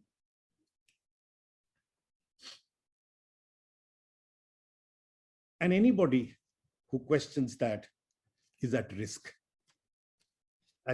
of being called anti-national, tukde gang, and I mean, the adjectives keep growing. Even the urban Naxal, even the freedom to write history is now at threat. One of Another aspect, critical aspect of fascism is that they attack the intelligentsia. The first, people who wear glasses, you must have heard of Pol Pot. Anybody who wears glasses must be, Shomojit, you better watch out. Huh? Must be people who think and read. So off with their heads. So it is that kind of notion that anywhere where there is thought, thinking, protest. So attack the universities, attack JNU, attack Delhi University, attack the best institutions. Even this year, DU and JNU appear right on top in the list of good or best universities. And yet, they are the ones who are to be attacked. So that there is no freedom of thought. There is no space where you can, the whole idea with which, for example, JNU was made, the Nehru's notion of what a university is, as he said, university is a place where there is complete freedom of thought, where you can let your ideas into the world of adventure of ideas, as he called it. I don't have the exact quotation in mind, but brilliantly put. Now, all that notion is gone. And we are now in a situation where we have to withstand that attack. I'm very proud that institutions like yours, in these extremely difficult times, are putting up this fight. And here again, you are drawing from another aspect of history. You are drawing, this was brought to my notice by the Brazilian president, Cardoso, when he visited India in the 1990s. And he was, as you know, a left dependency theorist. He was a professor, he was a dependency theorist, but within that of the left tradition. So a lot of left people who got together to meet him, I was one of them, sort of questioned him and said, but Professor Cardoso, how could you bring Brazil into the globalization process as a Marxist, as a left thinker? So his answer was very, very good, in my opinion. The first part of it I'm not discussing today. The second part is important. In the first part, he said that you're asking the wrong question, whether to globalize or not. He said globalization is a matter of fact. The days of the Iron Curtain and bamboo curtains are gone. If you do not participate in the globalization process, you will become a Myanmar. So he said globalization is there. You as a person of the left should be asking the question, how do I globalize? Do I globalize with my sovereignty intact, or do I disappear into the armpit of the United States? Do I globalize with a safety net for the poor, or do I globalize and do structural adjustment, completely ignoring the poor? He said, these are the questions you should be asking. And then he added, this is what I wanted to tell you today. Then he added, in the globalization process that your country is entering, this is in the 1990s, you have an advantage over Brazil. And everybody said, we have still a colonial mindset. We can never think of us having an advantage. He said, what advantage do we have? He said, your advantage is that you have a 100-year-long tradition of resistance. And he started with Gandhi and then talked of the left and said that you have a tradition of resistance and your people will not allow a globalization where your country is going to be sold out or your poor are going to be left out.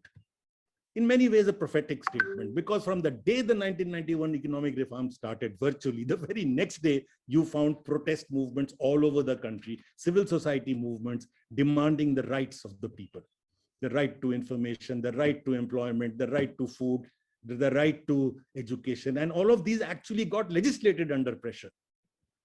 So protests, the history of our protests, and it goes back much further. Professor Ramila Thapar has in a brilliant lecture recently talked about how dissent existed from the ancient period onwards.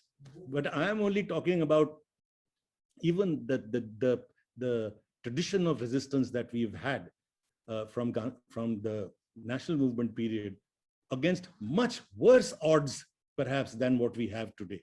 We must realize that that resistance occurred against what was once considered the most powerful empire in the world, on which the sun never set. Against that, if there could be protest, and protest which succeeded, why will our protest not succeed? So I am hopeful and I'm thankful. And when I see people like you who are keeping this protest alive, we have some hope. Thank you. Thank you, Aditya, for your extremely encouraging words and an extremely comprehensive, elaborate analysis, and the way you drew connections from the colonial constructs and how the right wing uses it, and all the detailed way you analyzed various facets, various fragments, which normally are not connected. And so thank you very much for doing this. We are opening up this session for question answer. There are some I can see in the chat box. I just Is it telling you? which one is there is a question for Professor Habib.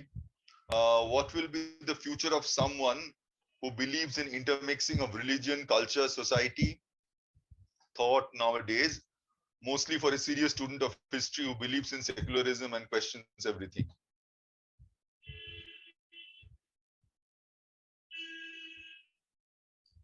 You have to unmute yourself.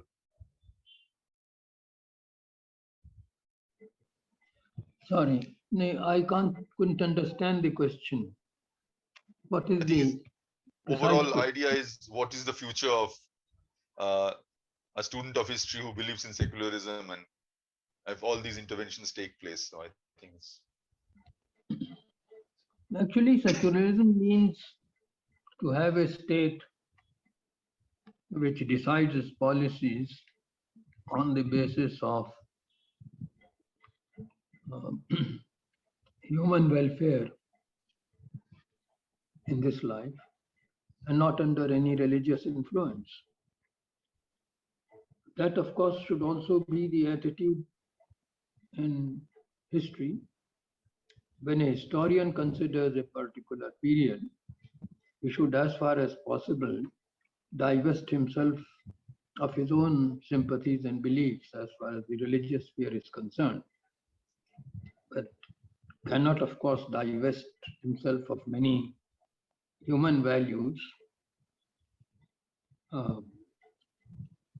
like the relief of the poor, right to work, and so on and so forth.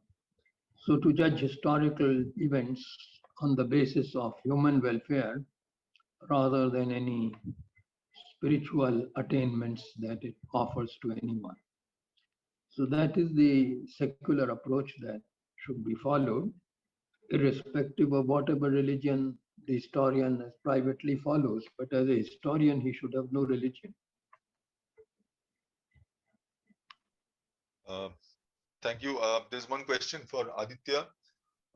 This is, when you look at distortion of history, we see selective erasure, a focused erasure of Akbar's history and that of Nehru.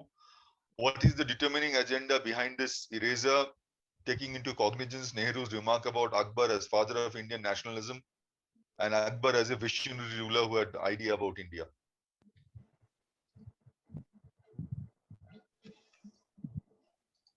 And there is another one adverting you to your remark on oak. Do you think that attempts like this in contemporary times would lead to falsification of popular and collective memory of people of India, leading to an eventual normalization of false ideas and ahistorical thoughts? Absolutely. To answer the second question first, that is precisely the danger. It took the intelligentsia of the 19th century in India nearly 100 years of intense intellectual activity to destroy the ideological hegemony of the British. The notion that British rule was Mai Baap Sarkar, that the notion that British rule cannot be questioned. It took a very great effort to do that. And the normal, with what Tirthankar Roy now feels very bad about, the day-to-day common sense of the people became nationalist over time. It became anti-imperialist. That was the common sense of the people. So it is something that is constructed with great effort. Now, what we are witnessing is the effort to destroy that and create a common sense which is fascist, which is racist.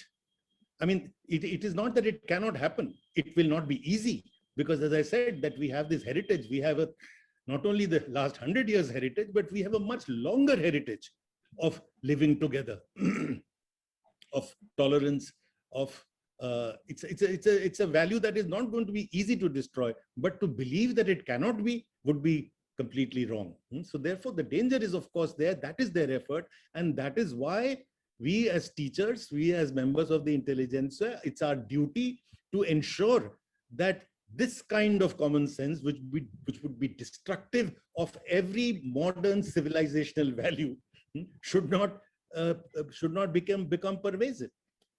As for the first question, I don't know whether Nehru says that Akbar is the father of Indian nationalism, but of course, Nehru draws a lot from Akbar, as he draws from the Buddha, as one of the people who maintained this tradition of openness, of discussion, of debate. And it is indeed something that must be highlighted. The fact that in Akbar's court, he would actually officially organize debate between various religions and atheists. Atheists too would be invited to put forward their point of view, is revolutionary considering the time. This is the time in Europe you are having the Spanish inquests. You are killing people on the basis of religion. So it is a major breakthrough.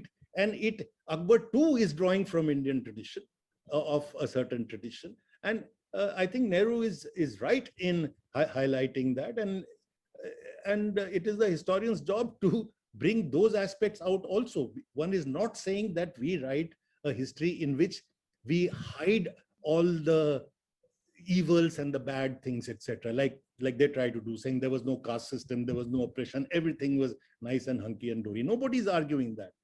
No, that is not the effort. The effort is to see the reality in totality and try to look at what tendencies that we witness from which we can draw upon towards human progress, towards superior civilizational values. And that was Nehru's effort. That was the national movement's effort. And fortunately, they found a lot to draw from.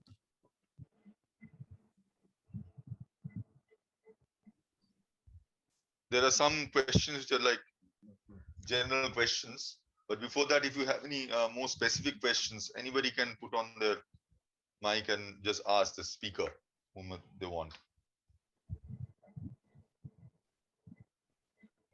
Professor, could I ask a question? Please go ahead. Thank you, Professor. I had a question for Professor Mukherjee about how do we characterize the role of the Congress Party during the nationalist movement, and how do we now think about the role of the Congress Party given the current Hindutva offensive? Because in my understanding, the severe lack of representation of Dalits and Muslims in the Congress Party, and the critique of the Congress Party and Nehru and Gandhi by people like Periyar and Ambedkar, and also some of the reasonable critiques by Jinnah about the lack of Muslim representation in the party. And today is also, I think, the anniversary week of Operation Polo. And that, of course, reminds me of how the Dalit peasant movement in Telangana was also quite brutally crushed by Indian National Congress. So when we now, in our attempt to fight against the Hindutva offensive, romanticize maybe the Congress nationalist movement, doesn't that also undermine some of the groups which are trying to rally together in order to blockade the Hindutva offensive? I'll attempt a brief reply, but Professor Habib would, I'm sure, give a much better reply than me. Firstly, the Congress during the national liberation struggle is to be understood differently from the Congress as a political party today. The Congress at that time was a platform. The very name Congress, it was like the parliament of the people. It had large number of currents within it, including communists, socialists, communists, Gandhians, liberals, all of them were on the Congress. There were communists who were members of the AICC, So it is, therefore, to brand Congress as just one thing is a bad history. Secondly, as I said, there were multiple trends. The Congress, if you look at it over time, what does it do? The notion that Congress brings in the notion that nation constitutes the Indian people. And what is that Indian people gets increasingly defined broader and broader and deeper and in a deeper and deeper manner. They almost decade by decade, you find the working class, the peasantry, the Dalit, the women are brought into this. It is the AITUEC is formed by quote unquote leaders of the Congress like Tilak, Lala Lajpat Rai and C.R. Das, the All India Trade Union Congress. The working class is brought in. Then, of course, with the socialists and communists coming in, that gets strengthened. But the peasantry, who brings the peasants into the national movement? But Gandhi. Who gives them the ability to think that they can resist? But Gandhi. Who gives them the notion that you are the people of this country? It is this revolutionary aspect of Gandhi that even Lenin recognized. That is why he called him revolutionary, that he was able to make the politicize the Indian people, bring politics to the ordinary Indian people, and he did not act as a brake in their getting more and more radicalized if they wish to. So you must also understand that aspect. This is not to say that there were not people in that platform who had tendencies which were not good, communal, casteist, etc. There was a struggle in any open-ended movement, just as there was a struggle between the right and the left within the National Congress. It was a fierce debate which happened right through. There was a struggle. For example, Gandhi had to face the wrath of the Orthodox Hindus because he argued against untouchability.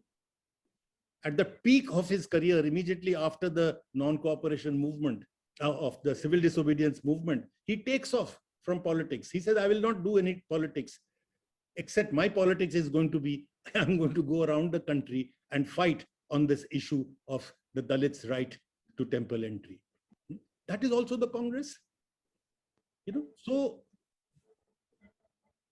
to what extent the current Congress draws from these positive energies of that period is the question. And to what extent it now, to the extent that it begins to play the politics of what were in many ways, the fringes who had tendencies which were semi-communal or semi-casteist. That would be the key question. But I would not airbrush the Congress even today as one which represents this or the other. It has the potential. It has, as it had earlier, probably not as much, but it's still within the Congress. I would not say that the entire party should be labeled as, this or the other. I don't think that would be a very wise political way of moving forward. We need to carry those from within it who carry the best traditions of the Congress as a fighter against imperialism and injustice. Would Professor Habib like to comment on this? No, I think Professor Aditya Mukherjee has said enough about it. I'm quite in agreement with you.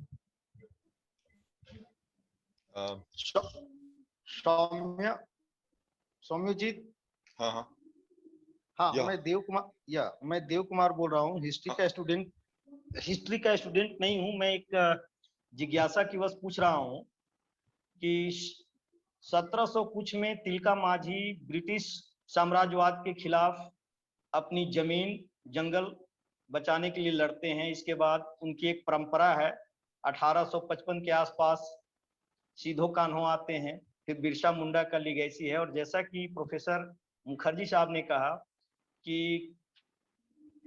जो freedom struggle था उसमें कांग्रेस एक मंच था जहां diversity को include किया जा रहा था। तो क्या कोई पिक्चर है from the side of Adivasi struggle?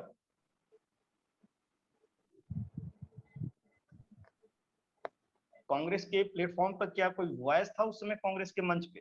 मैं ये जानने के लिए जिज्ञासा है मेरे में।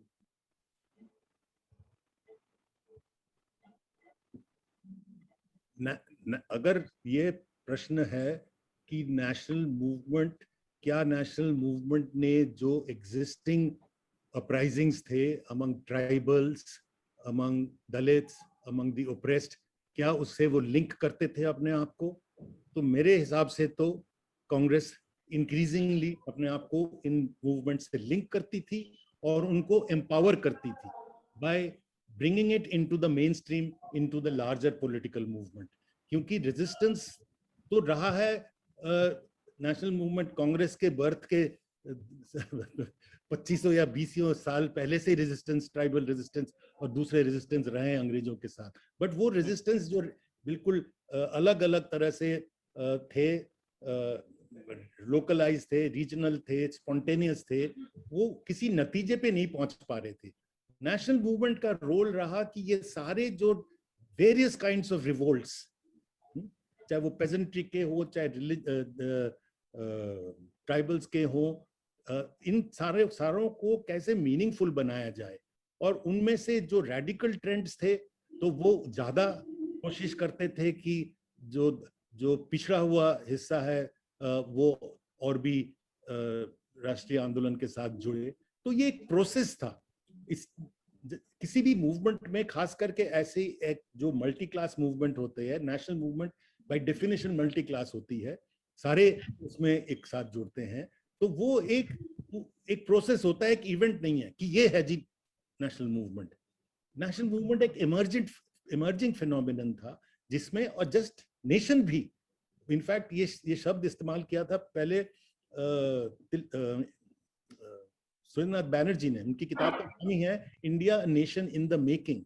You are in the process of making of the nation, and to the degree that you are able to include more and more sections of your people, especially, as I said, the poor and the disadvantaged, to a greater degree do you become the humane and nation that you envision.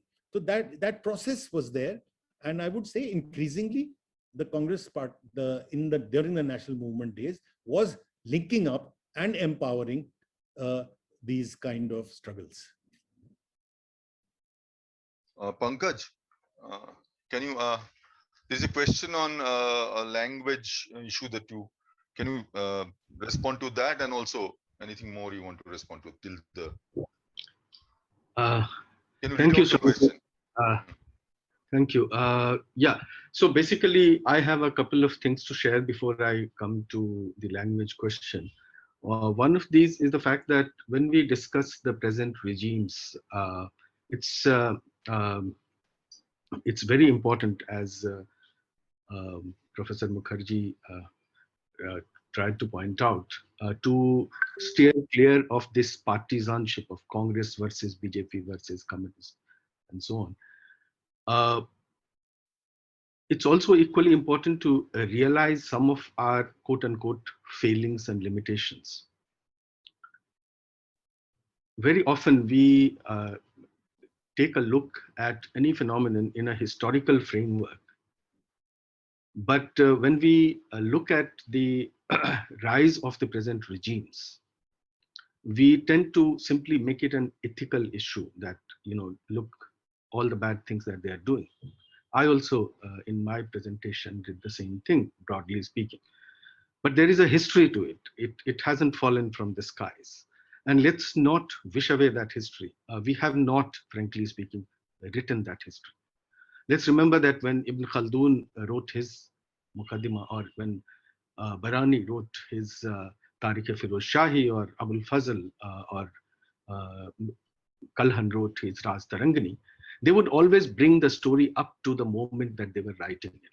We historians have convinced ourselves that we can write about a determinate past, and we do not try to tease out those moments of history, those strands of history which live on and make an impact on our present lives. It's a difficult task, sometimes impossible task if you're talking about ancient and medieval times, because of the hundreds of professional expertise that is demanded of a historian today. Those are impossible expertise that one can gather. At the same time, let's not forget, for example, the fact that Congress party today is a post-ideological party. It has lost its moorings. It doesn't have its supporting organizations. BJP comes with an ensemble of about 38 officially patronized organizations by RSS. So it's an uneven fight, and it hasn't happened overnight. Uh, as far as the rise of this present regime is concerned, we all know, at least superficially, the fact that this is riding on a wave of large-scale organizational work done in the last 85 years or so by the RSS. It's mushrooming, it's corporate patronage, it's capture of media, and so on. And it's extremely deft use of the new technologies of communication in the last 10 years or so. Now, and that brings me to the question of language.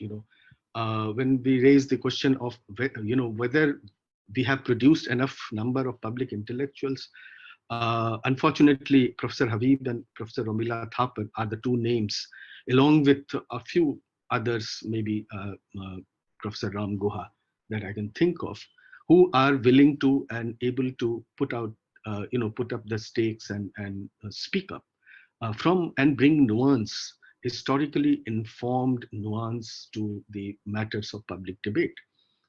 Now, we haven't written contemporary histories, and let's own up to it.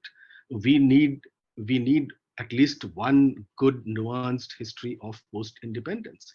If we stop writing about modern India in 1947 and say that now we got the Azadi, then many people might be forgiven from thinking, if they think that, if they imagine that now the Azadi slogans are completely redundant. So in other words, what I'm trying to suggest is that it's extremely important to take a historically nuanced view of the current assault on history. It hasn't happened overnight. It is more than simply a matter of ethics.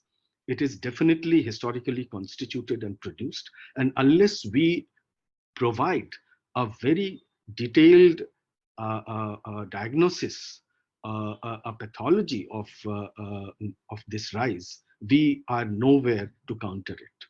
We cannot counter it simply by recourse to ethics. And that is where I think the language question becomes very important. It is very important for us historians now to also use, imaginatively use the new media, which we are not doing. We are simply writing. I'm sorry to say, many of us, I'm not talking about everyone, but many of us are simply writing in order to publish in journals, in books, which are read by people who are very, who think very identically, and who rarely figure, in three figures.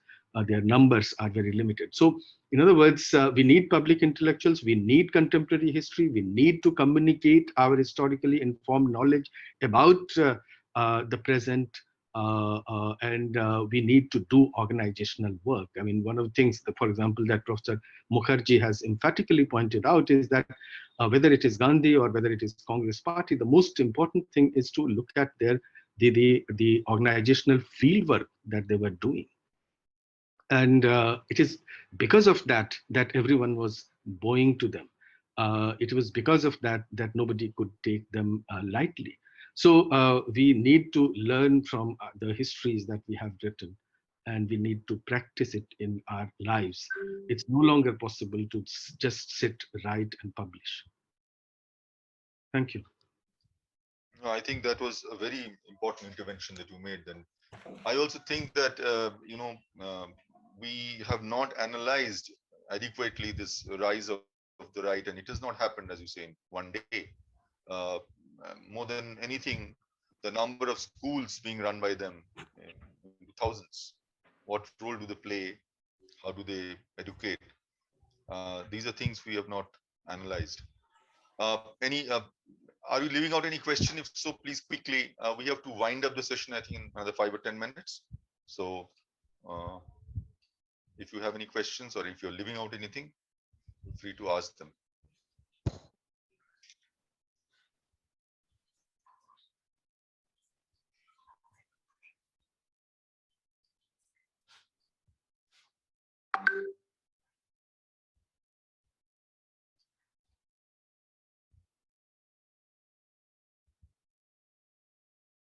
There is a question on social stratification in pre-colonial area. Pankaj, you would like to answer that?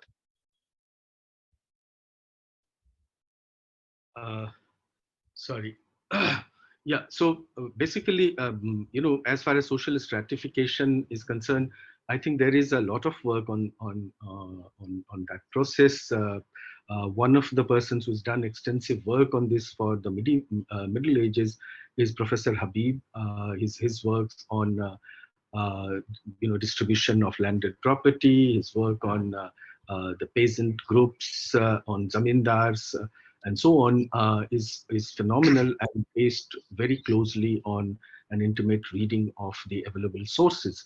But social stratification here has to be understood both in terms of the usual identifiers like caste and class, but also in terms of when we talk about caste, we should not be looking at it primarily in terms of the occupational distinction, but also of ritual entitlements and disentitlements.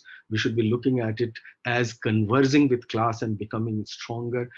There is an enormous amount of literature, for example, on Shudras in the medieval period, produced by Brahmanas in Sanskrit language, particularly between the 15th and 17th centuries. Say, for example, we often hear of Vasudhaiva Kutumbakam. In fact, it is included in the UGC syllabus that has been put up. Now, Vasudhaiva Kutumbakam, one of the Subhashit, probably having its origin in one of the Upanishads, has been bandied about as an extremely important, inclusive piece of wisdom. But what is often forgotten is that right from the earliest Smriti texts up to Kamlakar Bhatt in 17th century, writing in Shudranikam, the definition of Kutumb actually is such that it includes the Das, the Shudra, the one who cannot enter the threshold, the one who is entitled only to, but definitely to the jutan, to the leftovers of food. Hence, the definition of kutumb here is actually talking about the householder, the land-owning upper caste householder. The Shudra male also has a family back home, but that is not called kutumb. So distinctions like these would come into play only when we look at the nuances in social stratification in ways which should continuously be expanded, and greater nuance may be brought into public discourse. Thank you. Pankaj, one person, well, can you ask your question? It's a very long question. Can you just ask it in a focused manner, please? I will end with your question. Hello, sir. Good evening. So my question is that having steered clear of Delhi University and the environment that we have, and having entered an environment that is more of, let's say, orthodox and a lot more conservative, in that paradigm, people are more satisfied with a state that has already preyed upon their intellectual, their freedom, and let's say the religious tolerance. All right, and the people, they compare it with a state of time when they were they did not have resources, or they did not have even slippers to go to school. So they are satisfied with the current state and whatever that sort of a state society is doing. What in this time, what do we as students of history, or we as people should do, or what should be our plan of action? Because the people itself, they don't want what we are trying to achieve, or better yet say.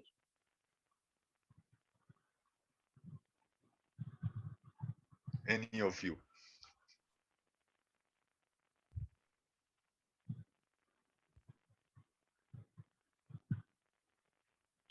Who is answering this question?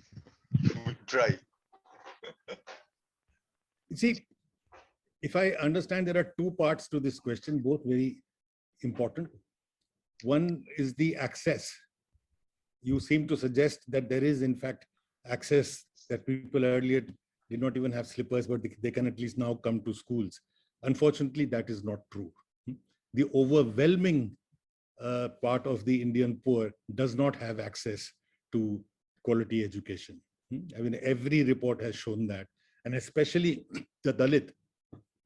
1 out of 3 children of school-going age in India do not go to school at all. And that's the average. Now, if you were to take just the Dalits, you will find a large majority of them do not go to school at all. And if they do, they drop out before they're in class 5 or 6, etc., particularly if they're women. Now, there are any number of studies which will show this. So, number one, access, which is declined over time. Public schools, government schools were available to the poor, and they have increasingly become unavailable, right? So that is number one. Number two, just access is not enough.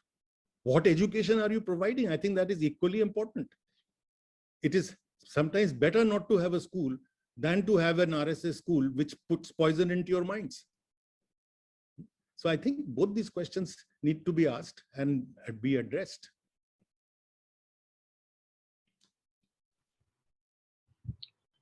May I just add something? If you have time.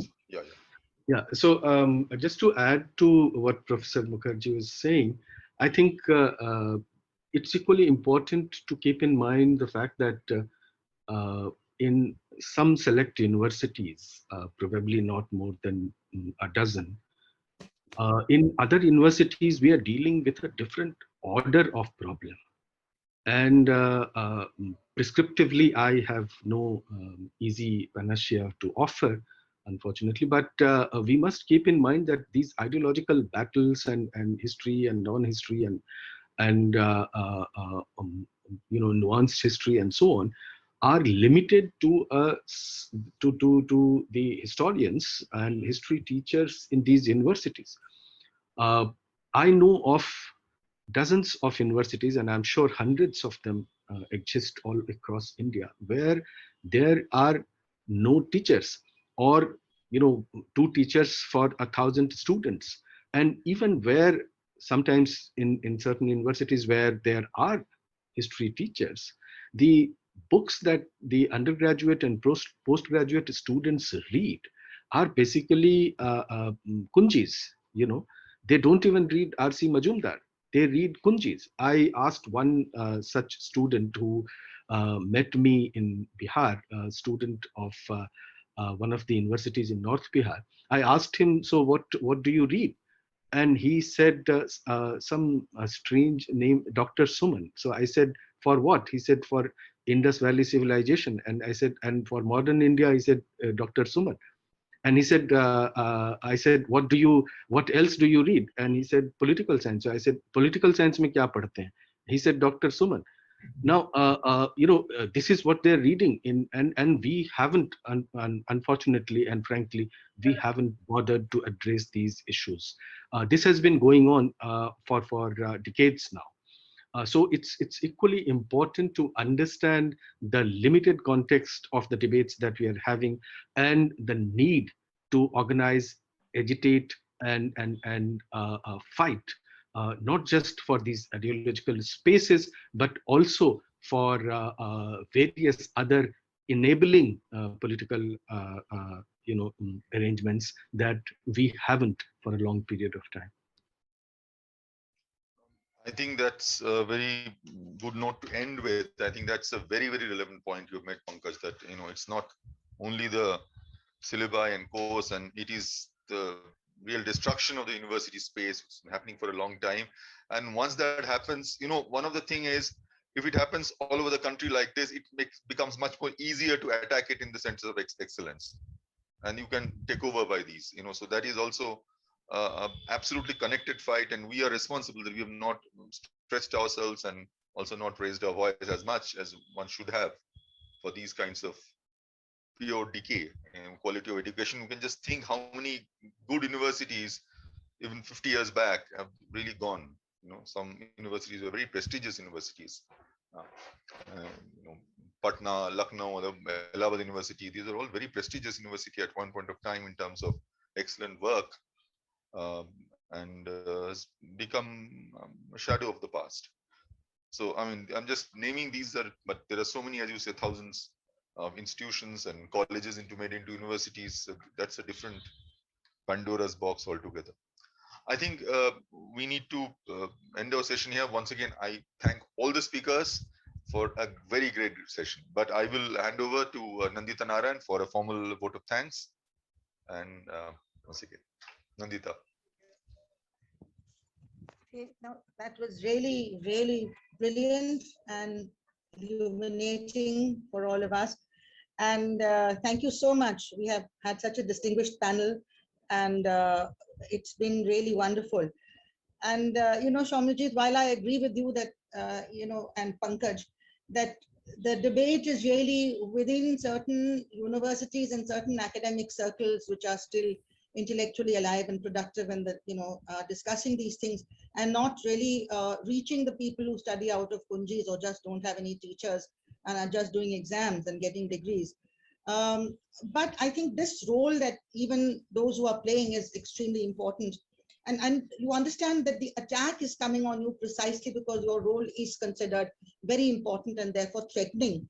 So, I mean, I find as a student of mathematics, and I think Abha as a student of physics will also agree with me, that the scientific method has been used much more by social scientists and teachers and students of English literature than it has been, sadly, by students of mathematics, teachers of mathematics and of science. I mean, we could just have to look around and see that the most rational thinking and questioning on all kinds of issues is coming from students and teachers of these subjects. And that is why these subjects have to be attacked much more. You find their syllabi are constantly being targeted because they open your eyes, they show you the world, they show you society, they expose the hard truths to you, whether it is Sukrita Rani or Obama or Mahashweta Devi, or show a mirror to your own identity. What are you? What are your memories? So, you have to construct an artificial memory. You have to have an imagined glorious past, imagined, wrongs, and distort your view of yourself as a society, as a country. So that is why your role is really, really important. And I don't think that the historians and other intellectuals should blame themselves that we did not raise enough of voice. No, you please keep doing what you're doing. If those of us who are fighting on the ground, that we have been raising these issues continuously and trying to prevent it. Now we are trying to save our own university. We've not had appointments for years across the country, and so many universities have just gone down.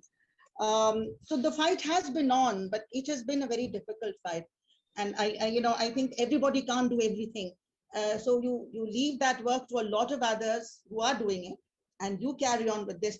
I wish, and I'm sure Abha wishes, that I could be a student all over again and be a student of history, so that I would understand these things better.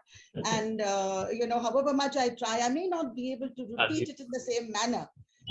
Everybody can't be a Kosambi. So stuck in between this and that. And I would much rather go and listen to a lecture of history than of mathematics. I mean, let me be very frank. All right. And a lot of others who are not from your discipline will agree with you. Thank you for doing this for us, and thank you for producing generations of students who really have imbibed the spirit of historiography rather than just memorizing facts or swallowing facts blindly. Please carry on, and thank you. We hope that we will also, as good students, learn from something from this and then take it to the world outside. Thank you so much. And thank you again, seminar committee, for and all the participants who've been patiently with us. I think we have a really large number of participants from all over the country. Thank you for your interventions and remarks in the chat box. And let us look forward to our next session, where we will announce it very soon. Abha may have already have some ideas about when our next session will be and what will it be on. Thank you so much. Thank you. Thank you.